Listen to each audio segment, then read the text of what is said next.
here was about Philip and Clara, like, you know what I'm saying? He said it, Terrance Gansgsta Williams said that they started this little set and it got booming overnight, you know what I'm saying? Because, you know, them busy intersections in the hood, you know what I'm saying? Them be some of the most treacherous niggas be up, you know what I'm saying? Like, he always talk about projects, the same time as the Fisher, the Magnolia, the Cali, or the Methamphetamine, but this time he talked about some blocks. That's how Cali is. Cali is like hella block affiliated. I'm from Richmond. They got Chancellor, Bissell, you know, Nevin, McDonald, Barrett, 5th Street, 10th Street, back streets, you know what I'm saying? The Manor and the T's and all that, that's kind of like projects. Like in Cali, our projects is like apartment complexes where the rent like $50 a month. It's basically a project. But he brought up like an intersection. He was all over the place with this one, but the main thing he brought up and the main thing he really expressed was how he got out of prison and he wanted to go to Philip and Clara and get it jumping.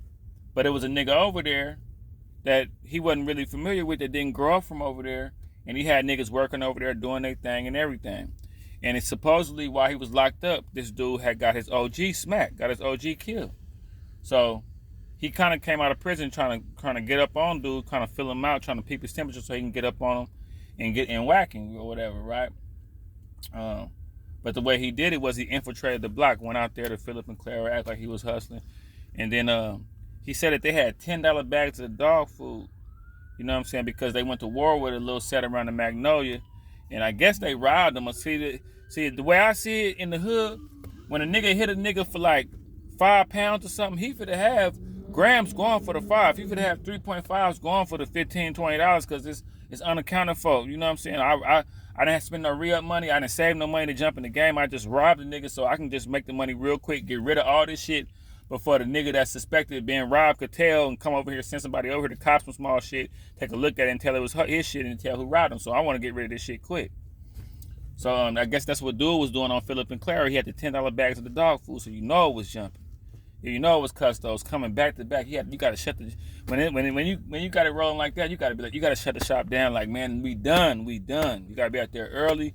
You nigga take one. You got to be out there early with the hair on. Y'all know that. But anyway, he say the dude he was trying to get on had some of his childhood partners working for him, so he had to be strategic about how to do it. But what had happened was one of his workers had got in some trouble where niggas wanted to kill him, you know, because he started working with the DEA and all that shit, and they had put $20 on the dude he was beefing with head, you know what I'm saying? Not the worker, but the dude that was putting him to work. He had 20 G's on his head.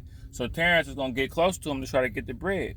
But the dude that was working for him, that was getting paranoid and started working with the DEA, they say he slid through Philip and Clara and some niggas bounced out and domed him. You know, just a bunch of carnage, just a bunch of hood shit, how it be happening, you know what I'm saying? It's kind of crazy how it all be happening.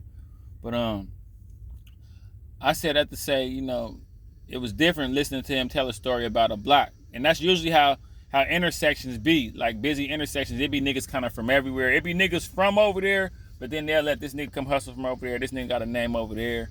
This nigga got it so they can come, you know what I'm saying? But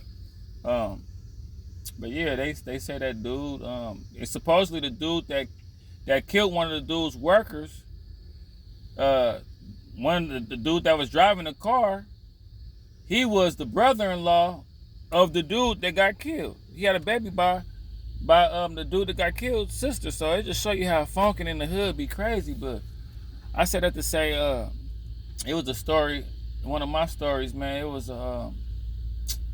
was a dude named, I'm gonna change the names even though this is documented, y'all can go look this up. It was a dude named Lacka, and he was known for robbing people, jacking people, rapping, talking shit, just known for being, he was basically he's basically a Richmond version of a hot boy, basically. And you know, one thing about Warren in the hood, they'll tell you gotta have your money up.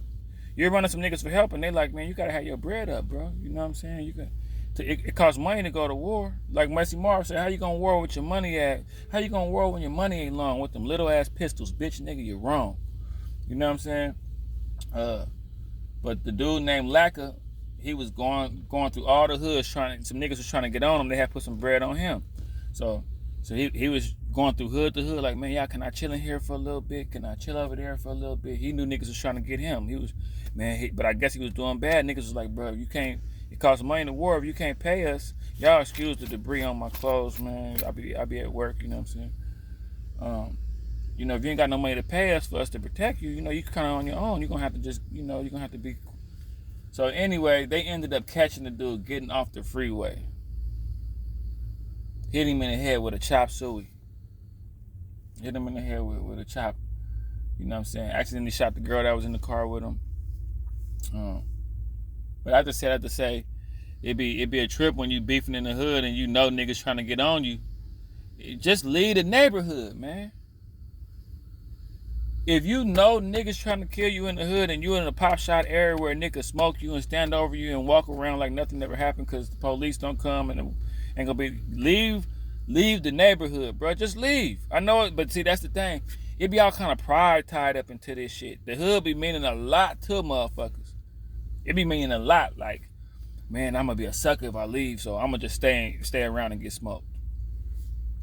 I don't know. But it's an interesting story, man. It was about when Terrance Gansgsta Williams came home from jail and wanted to get on the dude that basically owned Philip and Clara for killing this OG. And one of the dude's workers got smoked. You know what I'm saying? It was, you know, the story was all over the place. But y'all go look it up, man. It was another good story, man.